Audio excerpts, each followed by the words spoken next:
Harry is in danger again. A dark power is coming back. He feels it every day. Hello, and welcome to my channel. Here you can listen to simple English stories. This channel is for A1 and A2 learners. Today's story is Harry Potter 5. Harry is in danger again. A dark power is coming back. Part 1, A Bad Summer. Harry Potter is at his aunt and uncle's house. Their names are Aunt Petunia and Uncle Vernon. Their son, Dudley, is there too. Harry's room is very small. It is summer, but Harry is not happy. He waits for letters from his friends. His best friends are Ron Weasley and Hermione Granger. They go to Hogwarts school with him. But this summer, no letters come. Harry thinks, why don't they write to me? Are they angry with me? He feels very alone. He thinks about the bad things from last year. He thinks about Lord Voldemort. Voldemort is a very bad wizard. He is very strong and very scary. Harry saw him last year. He knows Voldemort is back, but many people do not believe him. One evening, Harry goes for a walk. It is dark. He is in a park near the house. Suddenly, it gets very cold. The air is dark and sad. Two tall, black shapes come. They're the Dementors. Dementors are terrible creatures. They take happy feelings away. They want to give you a bad kiss. A Dementor kiss takes your soul. Harry is very afraid, but he thinks, I must do something. He takes his wand. He shouts, Expecto Patronum. It is a special magic for Dementors. A big, silver light comes from his wand. The light is very beautiful. It is like a big, silver animal. The Dementors do not like the light. They go away quickly. Now, Harry has a big problem. Wizards cannot use magic outside of school. Harry is only 15 years old. A letter comes from the Ministry of Magic. The letter is red. It looks very important. It says, you used magic in front of a muggle, a non-magic person. We must take away your wand. You cannot go back to Hogwarts school. There will be a meeting. We will decide your future. Harry is very sad and angry. He thinks, this is not fair. I had to use magic. The Dementors wanted to hurt me. He goes back to the house. Aunt Petunia and Uncle Vernon are very angry too. They shout at him. They put new locks on his door and window. They take his school books. They take his wand. Harry sits in his small, dark room. He feels hopeless. Then, one night, he hears a sound outside his window. He looks. He sees a big black dog. The dog looks at him. Harry knows this dog.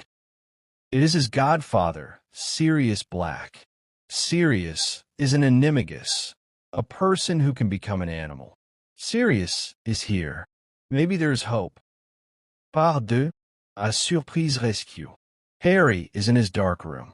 He looks at the big black dog outside his window. The dog makes a sound. Then the dog walks away. Harry is confused. He waits. Suddenly, he hears a loud noise inside his room. He turns around quickly. 5 people are there. They came from the fireplace. Harry is very surprised. He knows these people. They are wizards from the magic world. First, he sees Ron Weasley and Hermione Granger, his best friends. He is so happy to see them. Then, he sees Remus Lupin, his old teacher. He also sees Mad-Eye Moody, a wizard with a magical blue eye. And there is a woman with pink hair. Her name is Nymphadora Tonks. She is young and funny. Harry, get your things quickly, says Lupin. We don't have much time. We're taking you to a safe place. But my aunt and uncle, my wand, they took it, says Harry. Tonks laughs. She points her wand at a locked drawer. It opens. Harry's wand flies into her hand. She gives it to Harry. Here you go, she says. They all go down to the living room. Aunt Petunia and Uncle Vernon are there. They look very afraid. Mad-Eye Moody talks to them. His magical eye looks at them. You will not say anything. You will forget this. Do you understand? Uncle Vernon only nods. He cannot speak. Good. Now, we must fly, says Lupin. Fly? But we don't have brooms, says Harry. We don't need brooms, says Tonks. She smiles. She points to the sky. We will fly on thestrals. What are thestrals? Asks Harry. They are magical horses. You can see them only if you have seen death, says Lupin quietly. Harry can see them. They look like black, skinny horses with big wings. They are beautiful, but a little scary. Everyone gets on a thestral. They fly high into the night sky. London is below them. The lights are small like little stars. It is cold, but Harry feels happy. He is with his friends. He is free. After some time, they fly down to a street. It looks like a normal street with old houses. The group stops in front of two houses, number 11 and number 13. Where is number 12? Asks Harry. Watch, says Moody. He takes out a piece of paper. He reads it. Then, suddenly, an old, black house appears between number 11 and 13. It is number 12, Grimmauld Place. It is a secret house. You can see it only if you know it is there. The door opens. They all go inside. The house is big, old, and very dark. It smells bad. Everything is dusty. They hear a voice. It is an old, bad voice. It says mean things about people like Hermione. The voice comes from a portrait of an old woman on the wall. She is screaming. Quiet, you, shouts a man. He comes from another room. It is Sirius Black. He looks thin, but he smiles. He hugs Harry. Welcome home, Harry, he says. Sirius shows Harry the house. This house is very old. It is the Black family house. Sirius hates this house. He says a bad house elf lives here. His name is Creature. Creature is very old, and he talks to himself. He does not like Sirius. He does not like Harry. He hides in the kitchen. That night, they all eat together in the big kitchen. Harry learns about the Order of the Phoenix. It is a secret group. The group fights against Lord Voldemort. Dumbledore is the leader. Many people in this house are members. They meet here because the house is safe and secret. Harry is happy. He is not alone anymore. He is with people who believe him. He is with his family. Part 3, Back to School. After some happy days at Grimmauld Place, it is time to go back to school.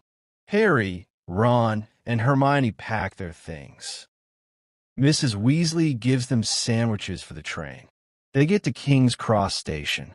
They run to the wall between platforms 9 and 10. This is the secret way to platform 9 and 3/4. They go through the wall. The Hogwarts Express is there. It is a big, red train. Many students are on the train. They are happy to see their friends. Harry sees his friends Neville, Seamus, and Dean. But Seamus looks sad. He says to Harry, "My mother does not like you. She reads the Daily Prophet. The newspaper says you're a liar. It says Voldemort is not back." Harry feels bad. Not everyone believes him. The train arrives at Hogwarts. The big castle is beautiful. They see the light in the windows. They all go to the Great Hall for the welcome feast. The ceiling looks like the night sky. There's a lot of food on the tables. Everyone is eating and talking. Professor Dumbledore stands up to talk. He is old with a long white beard. He is the headmaster. He says, "Welcome back. This year, we have a new teacher for defense against the dark arts." A woman walks in. She is short and wears a pink dress. She looks like a big toad. Her name is Professor Dolores Umbridge. Professor Umbridge gives a speech. Her voice is high and sweet, like a little girl. But her words are not sweet. She says, "The Ministry of Magic wants better control of the school. We will not do dangerous magic. We will only read the book. Theory is enough. Practice is not necessary." Harry, Ron, and Hermione look at each other. They are worried. This is bad. The first offense against the dark arts class is the next day. Professor Umbridge's classroom is full of pink. There are pretty pictures of cats on the walls, but the room feels cold. She tells the students to open their book, Defensive Magical Theory. You will read Chapter 1. There will be no talking. There will be no wands, she says. Harry puts up his hand. Professor, how will this help us? If Voldemort comes back, we need to know how to fight. Professor Umbridge smiles a small, cold smile. There is no reason to fight, Mr. Potter. Who do you think will attack you? Lord Voldemort, says Harry loudly. The class is very quiet. Professor Umbridge stops smiling. Let me be clear. The Ministry of Magic says that Lord Voldemort is not back. You're telling lies, Mr. Potter. Dangerous lies. I am not lying. I saw him, says Harry angry. Detention, Mr. Potter, she says. Every night this week. You will write lines for me. Now sit down and read. Harry is very angry. After class, he talks to Ron and Hermione. She is from the Ministry. She does not want us to learn magic. She wants us to be weak. What can we do? Hermione looks serious. I don't know, Harry, but we must be careful. She is very powerful now. That night, Harry goes to detention in Professor Umbridge's office. Her office is also pink. She gives him a special black quill. You will write this line. I must not tell lies. Harry starts to write. He feels a sharp pain on his hand. He looks. The words are cut into his skin. He is writing with his own blood. The cut hurts, but then it closes. He must write again and again. The pain comes every time. Professor Umbridge smiles. Yes, it hurts, but it is a good lesson, don't you think? Harry does not answer. He writes. He understands now. This year at Hogwarts will be very difficult. Part 4, Dumbledore's Army. Harry is very angry after his detention with Umbridge. His hand still hurts. The words, I must not tell lies, are now a faint white scar on his skin. He shows it to Ron and Hermione in the Gryffindor common room. This is wrong, Hermione says, her face serious. She can't do this. But who can we tell? She works for the Ministry now. We can't just sit and read books. Ron says, if you know who is back, we need to learn real magic to defend ourselves. Harry has an idea. Then we'll learn by ourselves. We'll practice in secret. Hermione's eyes light up. Yes, we can make a secret group. We can find other students who want to learn real defense against the dark arts. They start talking quietly to friends they trust. They talk to Neville, Dean, Seamus, Lavender, and Parvati from Gryffindor. They also talk to Luna Lovegood, a strange but kind girl from Ravenclaw, and her friend. Many people are unhappy with Umbridge classes. They want to learn. They are afraid of what is happening in the outside world. But where can they meet? Hogwarts is full of teachers, ghosts, and portraits that can tell secrets. I know the perfect place, Hermione says with a smile. The Room of Requirement. It's a secret room on the 7th floor. You walk past a blank wall 3 times and think very hard about what you need. Then a door appears. The room gives you exactly what you need. They try it that weekend. Harry, Ron, and Hermione go to the 7th floor. They walk past the wall 3 times. Harry thinks, asterisk, We need a place to learn and practice magic. A secret place. Suddenly, a smooth, shiny door appears in the wall. They open the door. The room is perfect. It is big and warm. The walls are full of bookshelves with helpful books. There are soft cushions on the floor. There are no windows, so no one could see them from outside. Best of all, there are practice dummies to use their spells on. The first meeting is on a Wednesday night. About 25 students come. Everyone is a little nervous. Harry stands in front of them. He feels shy. Thanks for coming, Harry says. We're here to learn properly. To learn how to defend ourselves. I'll try to teach you what I know. They start with a simple but very important spell. Expelliarmus, the disarming charm. Harry shows them the wand movement. It's like this, and you say the word clearly. Expelliarmus. They all practice. At first, nothing happens. Then, Neville makes his dummy's wand fly across the room. Everyone claps. Neville looks very happy. Week after week, they meet in the secret room. They learn more spells. Pertego, the shield charm. Stupefy, the stunning spell. And even Patronus charms for the very advanced. Harry is a good teacher. He is patient and clear. The group needs a name. They think of many names. How about the Defense Club? Ron suggests. No, that's boring, says Ginny Weasley. Hermione has the best idea. We should call it Dumbledore's Army, or DA for short. It shows we are on the headmaster's side.